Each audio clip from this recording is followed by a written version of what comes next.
All right, let's kick things off with a statement that sounds, well, just plain wrong. Your first decade of investing could actually be worth more than the next 2 decades combined? I know, it feels totally backward. But as we're about to see, the math tells a very different and, honestly, a much more exciting story. Just look at this. This is the big idea we're digging into today. The market, for all intents and purposes, puts a huge premium on your youth. It's a pretty wild claim, right? It suggests that the money you put away when you're just starting out has this kind of hidden superpower. And that's the big question, isn't it? How on earth can 10 years possibly beat out 20? It seems to defy all logic. You'd think investing for twice as long, especially during years when you're probably earning a much bigger salary, would win hands down. But the answer is hiding in plain sight, in a powerful force that most of us just completely underestimate. So let's get right into it and break down this 10 versus 20 rule. This isn't some kind of financial magic trick. It's a fundamental principle of how wealth actually grows over a long period of time. And this, right here, is the secret sauce. It's so easy to get obsessed with the amount of money we're investing. We think, I need to invest more. But the most critical factor, the one that does all the heavy lifting, isn't the amount. It's time. It's all about how long your money gets to work for you.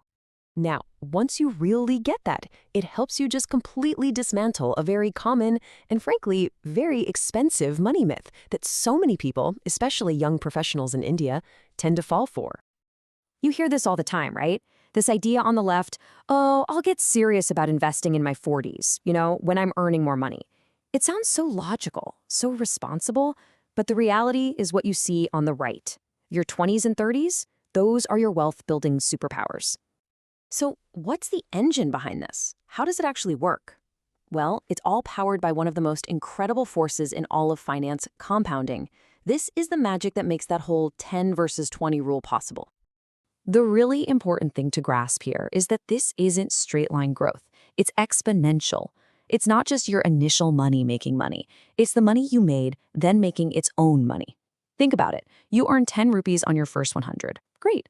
Now you have 110 rupees working for you. The next time, you're earning interest on that bigger amount. It creates this feedback loop that just gets stronger and stronger over time. And what's so cool about the slide is you can see that snowball effect in action. In year 1, it's tiny. You barely notice it. By year 10, okay, you're seeing some steady growth. But just look at what happens later. The real explosion, that massive exponential takeoff, it all happens toward the end.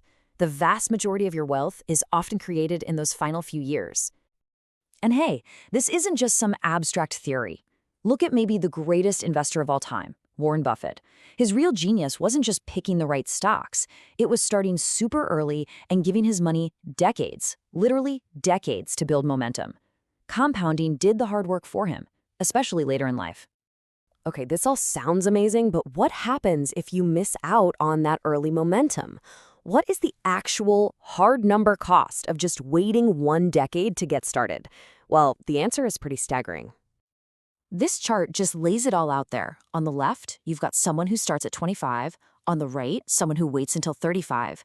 Even if they invest the exact same amount every single month, that 10-year head start doesn't just give them a small lead. It results in a final corpus that is massively, unbelievably larger. We're not talking about a small difference. This is a life-changing amount of money. Let's just put one number on it, minus 50%. Delaying by just 10 years can potentially cut your final wealth in half. Let that sink in. You don't just lose 10 years of returns, you lose the entire foundation that the biggest years of growth were supposed to be built on. So what does this all boil down to for you right now? It means that the decade you're in, or the one you're about to start, it's not just a warm-up. It is the main event. The choices you make in this single decade can literally be the difference between retiring with lakhs and retiring with crores. This isn't a practice run. This is the decade that lays the entire groundwork for your financial future. And if we look at this in the Indian context, the data on SIPs tells the exact same story. The longer you stay invested, the better your outcomes. But honestly, the best way to understand this isn't to listen to me talk about it. It's to see it for yourself. Go find any SIP calculator online, plug in some numbers, and then just change the start date by 10 years. And just watch what happens to that final number. It's jaw-dropping. So we're going to leave you with this final question. As an investor, time is your single greatest asset. Your most powerful wealth-building decade might be happening as we speak. The clock is officially ticking. What are you going to do with it?